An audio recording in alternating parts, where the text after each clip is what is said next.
All right, put this video out. Had this conversation earlier today with my brother, but I guess I'm going to share it with everybody. All right, give me your thoughts on this. Let me have my little beverage in 2 seconds. The AK-47, is it still relevant in America? I think it is not. I could explain the reasons why. One, I absolutely love the platform. It's a platform I grew up in. The guys that taught me how to shoot were all Vietnam veterans, and they held the AK-47 in high regards. So understand, at the end of the day, the AK-47 was something that I grew up in, and I think I put more rounds through AKs than I did ARs for a good portion of my life. Okay, that being said, as an adult, the AK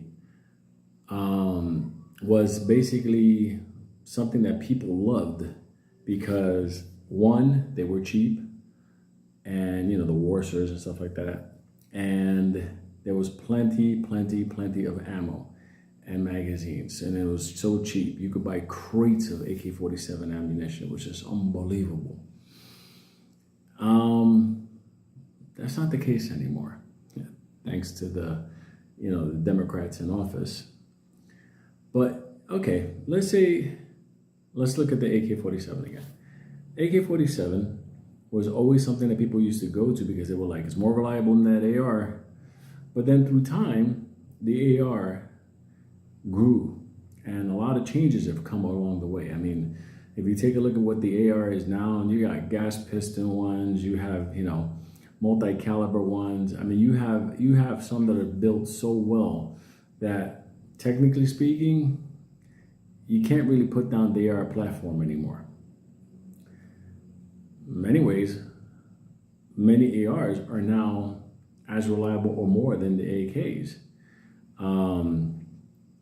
It's hard to even say that, but if you think about it, the ARs have gone through so many military screenings for adoption. Like, you take a look at that SIG, the Spear LT. Let me tell you something. That looks like it's going to be a massive win for SIG. It's expensive now. You can't really find them, but nonetheless.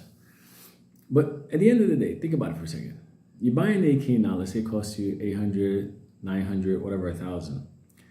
In order for you to get it up to par with an an AR, you got to change the rails, the stock.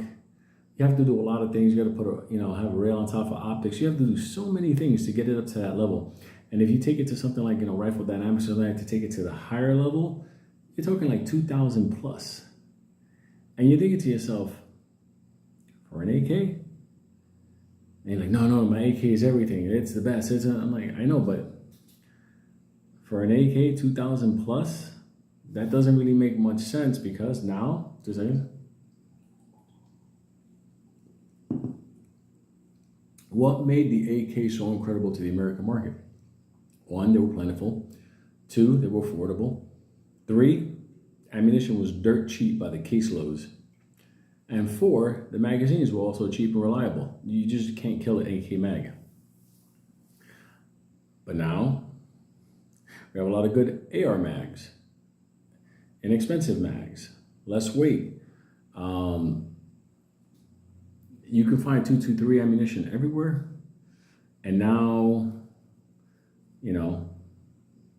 SIG is about to start manufacturing ammo, which is amazing. But think about it. You don't have to do nothing. It's already pretty much set up. Some ARs, when you just buy them, all you gotta do is throw an optic on, throw a light on, throw a sling on, and you're good to go. Done. So the question I have, and I guess you guys could comment on the bottom, is the AK-47 even relevant for America now? Remember, this is another part.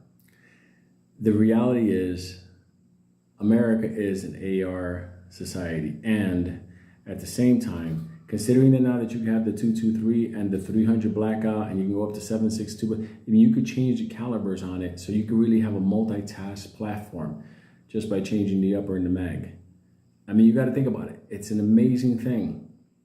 That's why I ask you now, is the AK still relevant? You let me know. There you go.